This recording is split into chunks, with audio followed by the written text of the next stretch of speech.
I have Carlton Hopper with me today. He's currently the MD/CEO of GFT United Kingdom.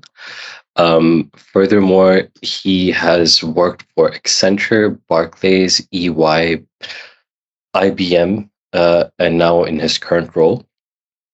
GFT provides technology consultancy services across many different business functions, including data analytics, AI, blockchain, and cloud computing. Would you like to add anything about yourself, Carlton? You make me sound really old. Oh, well. given that long resume. No, thank you very much for the intro. I'm a father of two.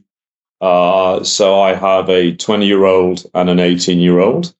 Very happily married to Sue for 22 years. I live up in the northwest of England and spend most of my time traveling and a lot of my time in London. So maybe just a bit more about me, I guess, outside of work. But yes, thank you for your intro. And for anybody who doesn't know GFT, would you like to introduce GFT in more detail? Yeah, for sure. Well, GFT is a global organization. We are an organization of now well over 10,000 people across 15 countries. We're very heavily focused on the financial services sector, and we're engaged in building and applying technology to help our clients digitally transform. I think our bias is very much around engineering as opposed to business consulting. But we are working with our clients increasingly to help them think through some of their biggest challenges about how they build new platforms, how they migrate their existing technology to new technology, and how they integrate new solutions to be able to help their clients, their consumers and clients, but also the internal parts of their business be more efficient, be more effective for a digital age. What advice would you have for young graduates? It's a long time since I was a young graduate, but I was a young graduate once, and obviously I'm working with people. I think there's a couple of things, and of course I've got a son who's going to become a young graduate soon. So this is quite, although he's maybe got 2-3 years before we have that conversation. I think go and work somewhere where you can learn as much as you possibly can in the shortest amount of time, whatever that is probably the first thing. And that can mean very many different things to different people. And I don't think that's as simple as just picking an employer that does X, Y, Z. I think it's about picking the people that you're going to work with. I think when you get a bit more experienced in life, you tend to pick places to work very much on the culture and the people that you want to work with. I don't think that's something for purely people who've been around. I think graduates should think about that as well. So go and work in places where you can learn the most amount in the smallest amount of time and with people that you like and respect and share the same values. What was one of your biggest sort of lessons or moments in your professional life where you thought, okay, I've really learned something from this, or it was a major failure where you had a comeback or something along those lines? Well, I mean, I've been really lucky in my career. I do think you make your own luck in life, but you need a little bit of luck along the way. I've had a lot of very exciting and interesting roles in some very interesting companies and work with some great people. But of course, for sure, you make lots of mistakes. I think you only learn by making mistakes. I don't tend to box them in the sort of I failed. I tend to box them in the what have I learned. I think there's a couple of things if I look back, and maybe I don't want to tell you lots of shaggy dog stories about all the detail, but I'll try and maybe signpost them. The first is you got to follow your gut. There's a number of situations when I was working in some previous companies where I was being forced to do things with the client from some of my leadership that just didn't feel right from a client perspective. And, I went along with it because I felt that I was being given orders, or I felt maybe there was some pressure to do the right thing. And And my gut was telling me, I don't think this is right. This is not going to end well. I don't think this sits very well. I don't think it's right for the business or for the client. And I've had a couple of situations like that. And every time my gut was right. And I've really, ended up sort of, whether I would have been able to stop it, but maybe I think if I followed my gut, I would perhaps challenge it more assertively with my colleagues to say, you know what, this isn't the right thing to do. So I think follow your gut is essential. I think we have something in us as human beings that do tend to tell us what's the right thing to do. And of course, there's always some business context, but you should listen to your gut a lot. The second one would be do take risk. I'm not actually a risk taker in my personal life. I don't think. I think I sort of live quite a normal domestic life in terms of my personal affairs. And I don't know whether I'm a risk taker at work, but I've jumped into some new roles within companies, and I've moved jobs. Not lots, but I think a healthy amount in 30 odd years. And I've always ended up sort of being in an organization for quite a period of time. So I've tried to make them work, and they've all been very, very good and successful moves. But every time you move, it's a very material risk. There's a lot of uncertainty. I've never regretted any move, even the ones that have been a bit wobbly. And I think taking risk, following your gut are probably the two biggest things. And when I've ignored my gut, I've ended up in trouble. And when I've backed away from risk, I sort of regretted it. Luckily, I've usually jumped. I've usually leapt into situations. So I think it would be those two. Very interesting. And we're now going to transition to sort of expert matter questions. So you have a major track record in the financial services industry, and we know that new technologies are now being adopted, such as CI/CD pipelines. AI is being used as well for data analytics. There are loads of cloud migrations as well that are taking place. So I'd like to start off by asking, how can major companies embrace new business and technology models? Well, I think they're doing it already. I mean, if you go back 5 years ago, the notion of certainly banks adopting cloud technology was very nascent. It was certainly not in a situation where everybody has embraced that and they're comfortable with running workloads, not in data centers that they own.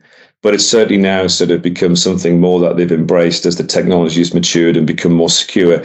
And for them, it's often not. It's not just about the cost. It's mostly about agility. It's about meeting the demands of their business colleagues to be able to get products and services and channel experiences working in ways to meet their consumer needs. For sure, there is in the medium and long term some cost advantages. So I think financial services institutions are already certainly embracing cloud. I think AI in certain sectors. If you take some of the more technical with a small t areas in capital markets has been around for a while. I think it's starting to become a little bit more mainstream to really assist making decisions about how to tackle customers and how to next best action, and ensuring that you're going to consumers, or maybe you're looking at where they're getting into financial trouble as we go into a market that is going to be, I think, slightly challenging for people. Things like collections and recovery and fraud are going to become very significant concerns for banks, and examining data and patterns and using AI to inform the end user of some of those departments to be able to help consumers in those situations is certainly an area that I think is going to become more prevalent. I think perhaps the challenge is not a technology one.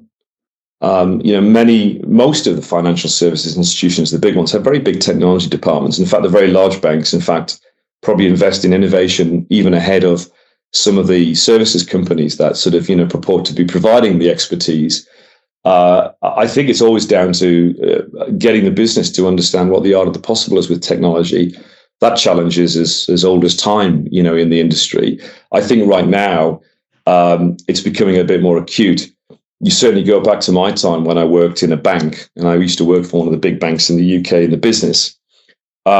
We were doing very significant technology programs, but there was very much a business team and an IT team. I think you're seeing that much more conjoined now, and you're seeing a lot more senior people in banks who are highly technology literate. And indeed, people who've come from a technology background being appointed into some significant executive roles in the business line around propositions and products, which is a good thing. So I think, financial services institutions are adopting technology. It's really around scaling it. The biggest challenge by far, in my humble opinion, is talent. It's how you attract and retain the right talent. If you are a bank in this marketplace, and sometimes the best talent doesn't want to work for a bank. It doesn't want to work for one organization. They want to have some mobility. They want to work around different environments. So, for me, and I've been quite vocal about this on some of the fora, the technology is one thing. We'll work the technology out. How you attract and you educate and you retain and reskill your existing talent to be able to understand how to exploit it, and how to scale it, and how to maintain it, and how to make sure that it's secure is a question of talent, and that is a really acute challenge, I think, for most of our clients at the moment. And what are some of the ways that they can solve that problem? You've just mentioned some, for example, training, etc. Yeah. Well, I think they for some of them, they've got to change their brand. I know when one or two of our clients are struggling, I've spoken to one or two who are perhaps not seen as a innovative organization and brand, or a place that a very ambitious or skilled technician would want to work. So for a number of them, it's about repositioning their organization and their brand in the market. Quite hard to do. But they, by investing in training programs, showing that they want to get more involved in attracting talent, getting closer into educational institutions, maybe helping bring organizations and parties together to try and solve big problems. That's a long-term gain. I think, I would say this, wouldn't I? But I think organizations like GFT have a role to play in that, and there are others. I'm increasingly finding that a lot of our clients are asking us not just what can we deliver, but how can we help their staff, and how can we help upskill? So for sure, partnering with organizations to deliver new initiatives, but also help them raise their bar and raise their knowledge, is something I think that they're going to start to do more and more and more of. And, outsourcing the problem to a vendor to go and build a new platform, or to take your technology to a different space, I think is going to become rarer. I think our clients need to work out for themselves how they're going to embrace technology, and they'll increasingly want to work with the experts to do that with them, holding their hands, as opposed to give the problem away to somebody to go and deliver and run it. I think most CEOs really understand. They need to understand technology, and for many banks, they've been saying for a number of years, we're technology companies, at our heart. Which I get at one point. I mean, they're banks, but they're regulated institutions and key parts of our overall economic infrastructure. But I get that tone, which is technology is no longer a back office, pocket and pens in the pocket sort of geeky thing for CEOs. It's something that is a form of major strategic advantage if you employ it in the right way. So it's a leadership and talent issue, and I think there's a number of techniques, but certainly partnering and positioning their brands is going to be something that they need to embrace and are starting to do. Oh, wow, very interesting. So I would like to ask. This is a slight sort of change, but there is a new introduction of central bank digital currencies, and I wanted to ask what impact you think this will have on the industry. Gosh, well, the honest answer, if I absolutely knew with any great certainty, I probably am the wrong job. I mean, there's a lot of experimentation going on. First thing is, the notion of, I guess, electronic money, in that level, can be facilitated through lots of different technology means. It does not have to just be blockchain. There are other technological solutions that allow you to do that, because often people associate CBDC it's about blockchain. But the notion of, I guess digital money is opening up all sorts of macroeconomic questions about sovereignty and the banking system. And it's one where I think we're still exploring. I think a number of central banks have done a lot of work in the last year or two to really try to understand the art of the possible. You've seen some very significantly medium to large scale experiments sort of go live in a number of places, like the Bank de France, for example, but also the Bank of International Settlements, all involved in some way, shape, or form in quite scaled experimentation. But I do feel we're sort of still in a learning and experimentation mode. How that will play out, we will see. I think there's some interesting spin-off benefits and conversations. Perhaps less about central bank digital currency, but more the techniques of it, affords all sorts of possible open opportunities for facilitating things that are less about central banking, but are related to things like cross-border payments and moving money around in more secure and sort of safer and cost-effective ways. A very key topic that's been around, and I know GFT is involved in one or two initiatives in Asia that are right in that space, which is kind of interesting. I think the biggest challenge for that whole area is the notion of central banking is a policy, a sovereign identity, and a regulatory thing. And it's highly political and highly grounded into the macroeconomics of how countries sort of operate with each other. So there's some big issues there about different countries' views on that politically. And obviously there's a lot of regulation in there, and the regulators, will absolutely want to understand how to control and make sure that, we keep them safe and there's no systemic risk in our overall economic sort of, system, if you will. And then you've got technology players looking to be highly disruptive and sort of open up what can be done cross-border, what can be done cross-country. And then, of course, you've got the banks themselves and some of the big organizations that all interface into the central banking system. So the challenge in this space is, how do you get the technology community, the political and regulatory community, and then the financial institutions to agree a course of action? That's really hard. I mean, that is really hard because they come at this from different perspectives. But what I would say is I think there's a real desire to examine and explore what that can do to support and open up. But I think we work in the world is a very complicated social and political place right now, and economically even more complicated than I've seen it for a while. What I've not really thought about is, the notion of what people were thinking about maybe a year ago with regard to this area and how it might change or accelerate with regarding to what's going on now. But I think that's an emerging debate. And I'd reinforce, I think what you need to do, and I applaud the initiatives where consortia and banks and central banks and technology companies have gone off to experiment, because the only way you learn is by doing.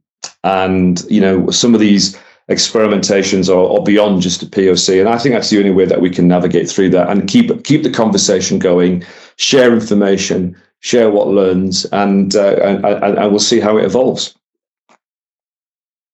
Interesting. And that sort of leads me to a question about blockchain or the DLT community and how you see it evolving.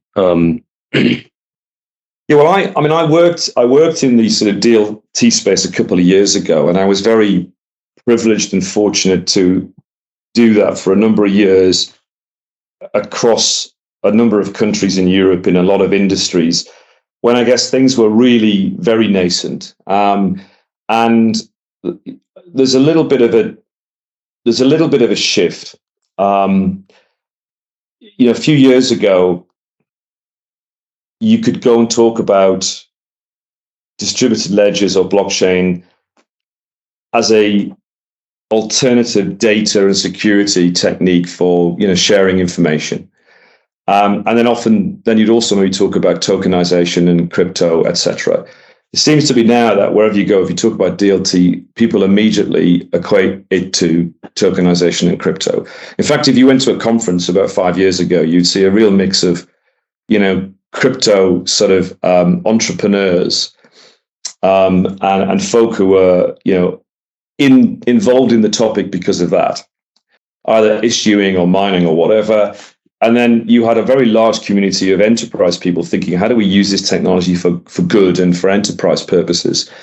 I think perhaps now when you go to your typical DLT conference, it's a little bit dominated with crypto. And I think that's a bit of a challenge and a bit sad, really, because the notion of how to leverage new technologies like DLT for good enterprise purposes and changing business models, I don't think has gone away. And I've always maintained that the challenge of getting value out of DLT is not per se a technology issue.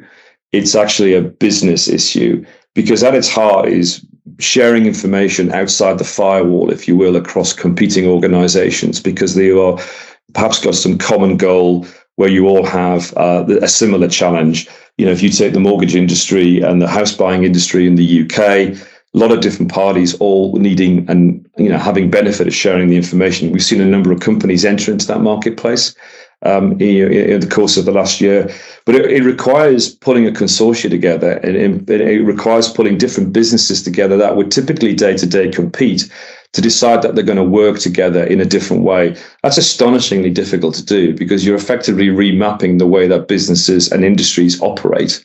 And that is the single hardest bit of in my view, the application of blockchain. On the crypto side of things, I never spent a lot of time on that. I was very much mostly focused on the enterprise use of blockchain. And I think that's a whole new topic, but not one that I would purport to be an expert. Much more aligned to how you use DLT for enterprise purposes. And as I say, that is a business problem, and it comes down to the leadership of people in industries deciding whether they want to change the way that things are done. And that is fundamentally, a different issue than just technology. It is a business leadership, intent, aspiration, motivation, and a sort of point around the people who actually have some control and influence on those industries. I find it very interesting that even though I worked for a very short period of time in the UAE, it seemed like the industry there was very open to work together, or at least that's the impression I got. And actually they had implemented quite a few use cases across multiple banks, across multiple emirates as well. So that was quite interesting to see that in sort of Europe, it seems to be that there's more of a barrier there. I think just on that point, I think it's very, I think you've got to have, to innovate, you need to be open. You need to be open in your own mind personally, but you need to be open to talk to parties that may be competition or threats, or even countries or areas that you don't collaborate with. And, I think certain parts of the world are more comfortable with that than others. Whether that's cultural, whether that's just the economic cycle they're in, whether they see some benefit around the pace of innovation. And for sure, different parts of the world, culturally more open to that. I think, Europe is for me, I don't know where it still feels like there's a bit of an innovation sort of model, which is it sort of starts in the East and it moves to the West a little bit. In a way, I think there's a lot of, in Asia, and then I include, the Middle East, which is very close to Asia. There's a lot of innovative desire and appetite. I think in Europe, a lot as well, in a number of countries, they're very, very different. If you just look, maybe less around talking about blockchain per se, but, the countries are all very, very different. In banking, Spain is in some respects, doing some really innovative things compared to some of the things that go on in the UK. But then you've got some point areas in the UK that are way ahead. The Nordic countries have always been pretty innovative, maybe compared to some of the other continental European countries. So we're we're quite a sort of diverse set of organizations. But I think this notion of, to innovate, you've got to be open is something that doesn't come naturally to some, but I think it's essential that you are open. You've got to be open in your mind and open in how you might explore and open in who you're going to collaborate with. Indeed. So these trends are incredibly interesting. So in this era, where we see a lot of sort of these major tech companies managing to get a lot of market share, etc., how can the smaller companies sort of compete with larger ones, especially, for example, when you have, I don't know, Amazon or Microsoft or any of them. So, for example, cloud computing, right? For other companies to set up data centers, having all of that software, etc. So that's just one example. But there's so many other examples as well, where I just think it's become very difficult for the barriers of entry are quite high. But how do you think other companies, the smaller companies, the sort of startups, can compete with major companies that have been incumbents and have scale, etc.? I mean, for sure. I mean, the world has sort of moved. We've got some absolute, monster organizations with huge customer install base, huge capital influencing a lot of the technology, which for some feels a bit uncomfortable, that the amount of power and influence that they have. If you're putting a positive hat on it, at least there's more than one, so there are competitive tensions built into the, 3 or 4. I mean, whether it's 3, 4 or 5, it's certainly not 1 or 2. I mean, and therefore I think that's quite healthy in terms of, I don't think there's one organization got it all their way. So as you know, in GFT, we work with all of the hyperscalers. We work with Microsoft, we work with Amazon, Google, and we work with, a lot of ISVs that are working in that environment. So I think for sure they have a very significant influence, but there's more than one of them, and there's competitive tensions. So that's good. In terms of your question around, I guess, startups, I think there's plenty of room for them, if I'm perfectly honest. I really do. I mean, I think the market was pretty hot a few years ago. I used to work with a few startups in my previous job who were looking for help to scale, and there was never any issue in them getting funding. In fact, when I used to talk to startups and they would talk to me about what help they might need, was it money, was it expertise, was it scaling help, and they would all typically kind of say all of the above. And then when you really got into the conversation with the CEO, it wasn't actually money, because there was loads of money floating around the market to be able to get investment. I think that's got a bit tighter certainly in the last year, as the markets have sort of been influenced. So I think startups are finding it a bit tougher to raise capital than maybe they would have done a year ago. But in terms of your question of how can they compete, well, the hyperscalers have an insatiable appetite for people to invent applications and solutions to run, on their infrastructure and their capabilities, or to leverage their data. They promote with great zeal industry solutions that are going to leverage their technology. They're interested in consumption. And for sure, along the way, I mean, they may expand their ownership and control of some of those things. But I think that level of appetite to allow big companies that have solutions that need to be re-architected to operate in a cloud environment, or whether you're building something new, I don't know whether that competitive tension, if you will, has gone away. You could argue it's got even more. Maybe tougher to raise money, but there's an insatiable appetite for people who come up with ideas of how you can build new solutions to help consumers to run on the cloud. I remain relatively positive about that outlook for folk. I think it's a bit tougher to raise capital, but raising capital, isn't the only thing. You've got to have an idea, you've got to build a team, you've got to go and sell client, win a market, get a client. Raising capital is not the only thing that you have to do if you're going to build a startup. And I think they can compete. I mean, they're not going to compete to do the same thing, but they have a role to play in the environment, the macro environment, and there's value to be added, and there's a contribution to consumers, a contribution to business and stakeholders, etc. Perhaps the good news is, there's a greater maturity in the technology, which you should have greater certainty on what you can build on. So I don't know if that answers your question, but I don't think it's a win-lose situation. I think there's lots of opportunity for people to win. They just need to be very selective about where they play. Interesting. And I'd like to ask about this sort of challenger banks. So what is your opinion on how the incumbent banks can maintain their position, considering that there are new sort of the Monzos are coming, the Revolut, and you have all these other sort of international. They're not just coming; they're here. They are here. Yeah, exactly.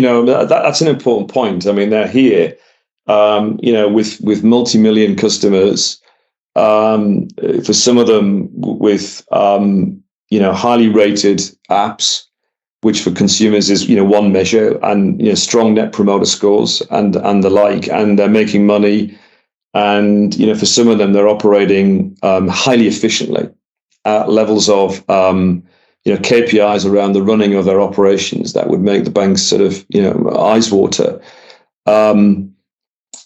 I think it's an interesting market. I mean, for sure, I think it's matured. I think a number of years ago, a lot of the large financial institutions were curious about some of the startups, but slightly, there's a bit of hubris about, we've got so many customers, it's not really going to impact us. I think we're beyond that. I think there's a genuine concern from some of the larger organizations. I mean, you've seen lots of different techniques. They buy them, so you see banks will buy them and say, if we can't beat them, we'll buy them and consume them, and we'll work out how to learn from them. For other large banks, they're trying to spin up their other brands, so they'll create one themselves. They will take a product area or a country, or maybe some demographic, and they will spin up a brand within a brand to be their own challenger. I think that will continue. I think what you will also see, and I think you're starting to see the early stages of this, is some of the challenger banks will actually start to provide services to the big banks. They will start to say, well, hey, we've built the technology that really works. Why don't you buy the technology off us? And I think you'll start to see some of the challengers, wake up on a Monday morning and decide they're not a bank, they're a technology company. And their contribution to the market is about how they can sell and white label and offer their services. So I think it's not just about competition. I think they're all going to exist in that ecosystem together, but there's some really interesting new markets and new plays I think will come. And by and large, I think they'll work closer together, I think is the overall tone. It's very, very interesting. And what do you think are some of the challenges the challenger banks themselves are going to have? Because everybody keeps talking about how they're going to disrupt the market, and they are disrupting the market, but they must also have challenges and difficulties, etc. You need a lot of capital to run a bank. I mean, you really do. I mean, that's often been a constraint for the very, the startups. You need a hell of a lot of capital to be able to operate a bank. I don't think that's been a constraint because they've managed to get around that. I think they'll naturally want to scale, and then you scale. There's different ways of doing that. Do you go into different products and market, or do you go into different geographies? And that can be quite costly. Moving into different geographies. You may convince yourself that you can make it work, in France when you're based in the UK or whatever, permutation of countries of where you are, and that can be challenging. I think it's interesting. There's quite a few that are actually proving that you can make it work. I mean, they've got several millions of customers and they're making a profit. Perhaps the interesting one is going to be this, isn't it? It's back to my previous point. are they a technology company that happens to be doing some banking and are looking to enhance and sell their technology? Or are they a bank? That's not a challenge. That's just a decision that they're going to have to make along the way. And if you suddenly decide that you want to be a technology company, you have to persuade people that you're a technology company now, you're not a bank. So I don't think that's a challenge. It's more of an observation about the evolution of things. But I think it's an exciting time because they're no longer startups. So, some of these organizations are bona fide businesses that are knocking on the door in terms of customer numbers to some of the larger organizations. The other aspect I think that's going to be really interesting is generation. It is a factor. I regard myself as, I will make decisions in my personal life about what services I use from banks and credit card companies. And I'm not particularly sort of wedded to any one brand, but, I've had a relationship with one bank for about 35 years, and I'm quite comfortable with it. My son, who's 20, would only go to Monzo or Starling. It wasn't even in his lexicon to look anywhere else. Because the sort of getting the Monzo card is a bit like getting your driving license, So, and the notion of, let's go and open an account at Santander or NatWest. I mean, it was like, I might as well talk to him about, something he has absolutely no interest in. I mean, so I think that's an interesting dynamic that, of course, is in play, because that over time will have a very significant impact. So I think in terms of the demographic that some of the challenges are appealing to, that starts to become very ingrained, as you play it out over the next 3-4 years. So I think it's going to be super interesting. I don't think, they're therefore not challenges, are they? They're just, they're participants in a slightly more complicated and different ecosystem. Very interesting. And I'd like to ask you, where do you see GFT UK going, and how do you see it in the future, and what are your goals for GFT UK going forward? I think GFT is the UK is a growth market. That's the thing number one. I mean, I think even though it's a political and economic maelstrom at the moment, I've been in business and working for 32 years, and the last time that we had economic sort of environment like this was 40 years ago. So I've never. I mean, okay, I've been through the financial crisis. I went through Big Bang. There's been lots of things along the way. The point is, there's a lot of uncertainty, but fundamentally, there's a lot of growth opportunity in the UK for what we're doing in financial services and how we're providing technology and engineering expertise to our clients in ways that, and package it in a way that they really, they really want to consume. So first of all, I'm ambitious about growth as opposed to decline, and I think that's really, really important. I think we'll diversify. We've been a very capital market centric business. We're broadening our activities into insurance and retail financial services. We're already doing work in asset management. So I think we'll continue to be working in financial services on a broader set of industries. We will in time probably spill out into non-financial services areas. There's some very interesting tangential industries. We already in the US do quite a lot of work, and in Germany some interesting work in the automotive space. And insurance and automotive are quite entwined. If you think about sort of general insurance and automotive, so we're in insurance and healthcare very well entwined. We're doing some interesting work at the moment to looking at healthcare and insurance. So I think we'll start to broaden into one or two other industries.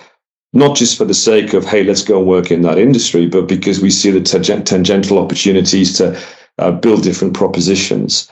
We'll be more globally integrated. The UK is a market for GFT. It's not just a country. I mean, we have over 1,000 people working on clients in the UK at the moment, and less than a third of those work and live in the UK. Others are from other parts of GFT, and I think that trend will continue.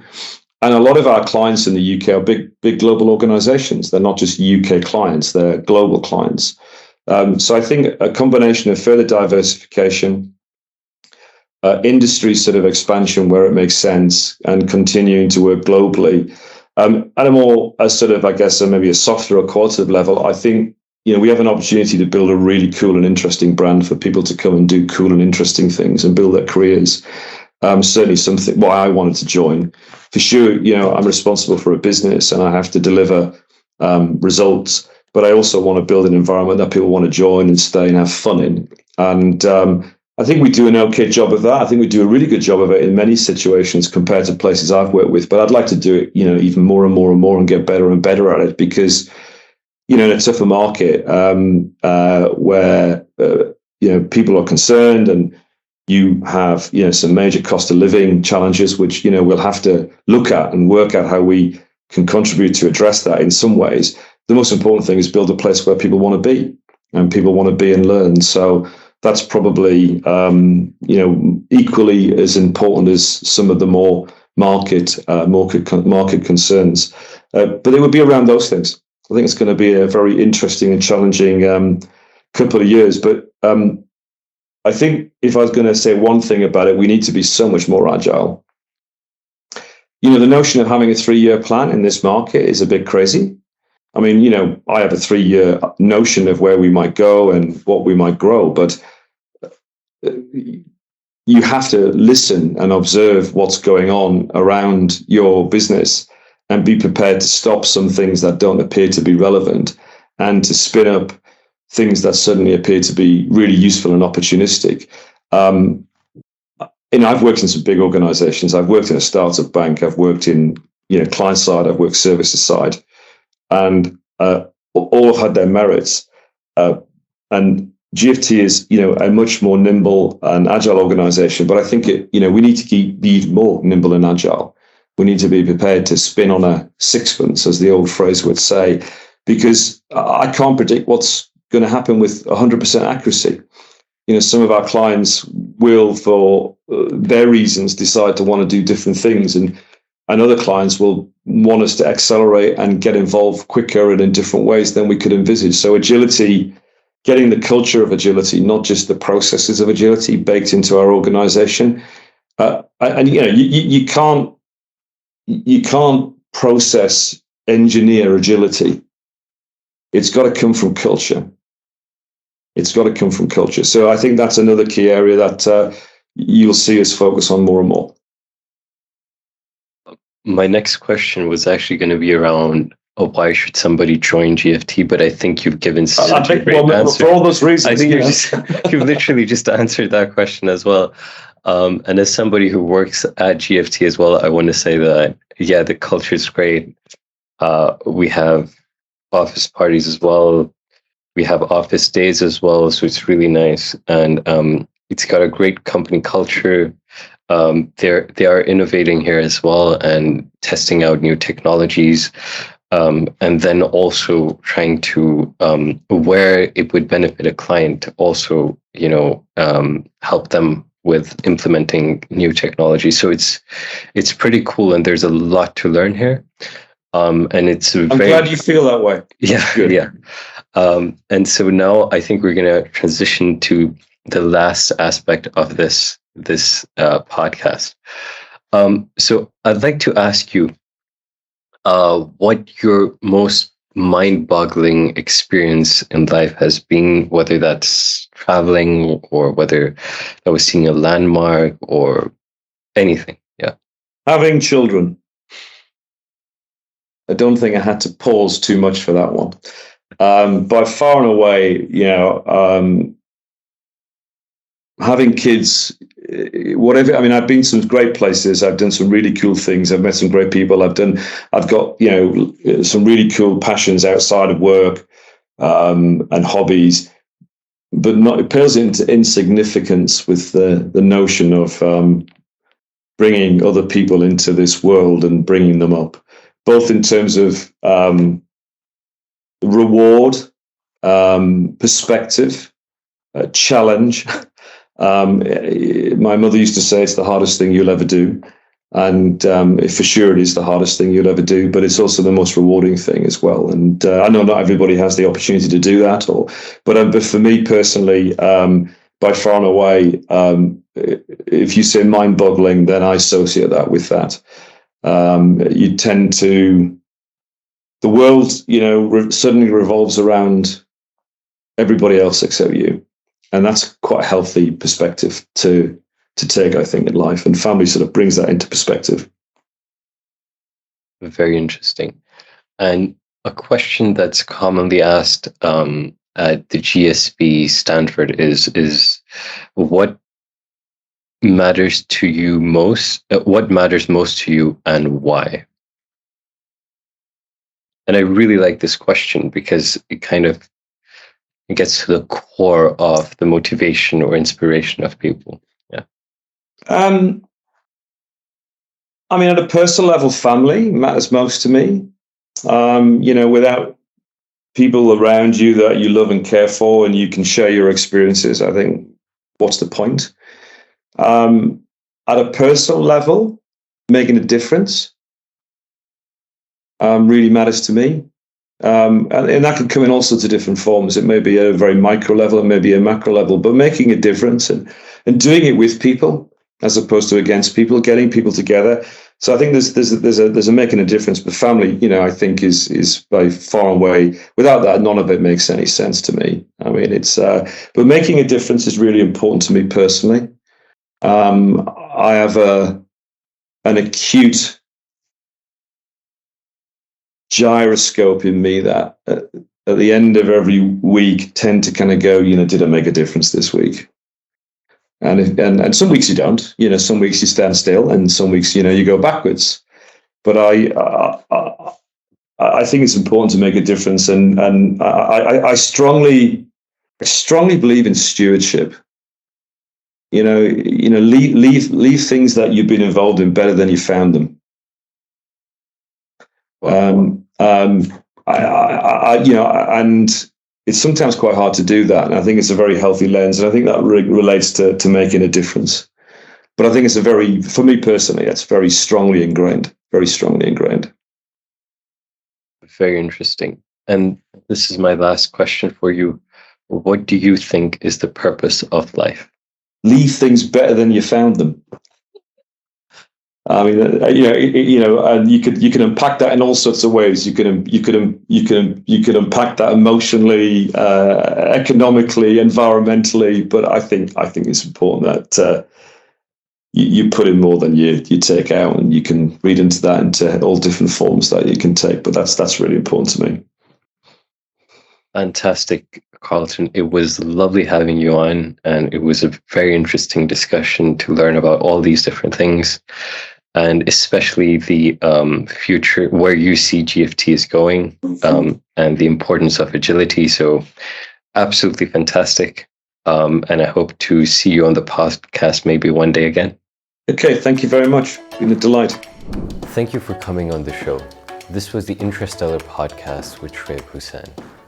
Please like, share, and subscribe, and click the notification button. Thank you for watching, and I look forward to seeing you again.